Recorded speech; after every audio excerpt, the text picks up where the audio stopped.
Badlapur MIDC परिसरातील औद्योगिक युनिट्समधून होणारे प्रदूषण दिवसेंदिवस वाढत असून नागरिकांच्या आरोग्यास गंभीर धोका निर्माण झाला आहे. कारखान्यांमधून निघणारा काळा धूर, केमिकलचा तीव्र वास आणि पाण्यात मिसळणारी औद्योगिक रसायने यामुळे परिसरातील हवेची आणि पाण्याची गुणवत्ता झपाट्याने खालावत आहे. या परिस्थितीचा थेट परिणाम बदलापूरकरांच्या आरोग्यावर होत असून मुलांमध्ये अस्थमा, खोकला, सर्दी यांसारखे आजार तर वयोवृद्धांमध्ये श्वसनाचे विकार आणि हृदयविकार वाढताना दिसत आहेत. त्वचेच्या समस्या, डोळ्यांची जळजळ तसेच दीर्घकालीन आजारांची शक्यता देखील मोठ्या प्रमाणावर वाढली आहे. औद्योगिक प्रदूषणामुळे केवळ आरोग्यावरच नव्हे तर पर्यावरणावरही गंभीर परिणाम होत आहेत.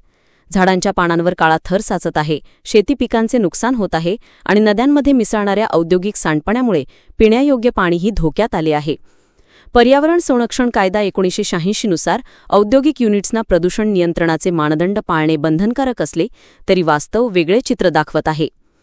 महाराष्ट्र प्रदूषण नियंत्रण मंडळाला हवेची व पाण्याची गुणवत्ता तपासण्याचे तसेच नियमभंग करणाऱ्यांवर कारवाई करण्याचे अधिकार आहेत. नागरिकांना याबाबत तक्रार नोंदवण्याचा आणि कारवाईची मागणी करण्याचा पूर्ण अधिकार आहे. बदलापूरकरांनी या समस्येविरुद्ध सजग भूमिका घेण्याची गरज आहे. औद्योगिक सांडपाणी, धूर आणि केमिकलच्या वासाचे पुरावे गोळा करून अधिकृत पातळीवर तक्रार करणे, सोशल मीडियाच्या माध्यमातून आवाज उठवणे, स्थानिक प्रतिनिधींना पत्र लिहून त्वरित उपाययोजना करण्याची मागणी करणे तसेच आरोग्य शिबिरे आयोजित करण्यावर भर देणे आवश्यक आहे. प्रदूषणाविरुद्धची लढाई ही केवळ सरकारी यंत्रणेची जबाबदारी नाही तर प्रत्येक नागरिकाची आहे.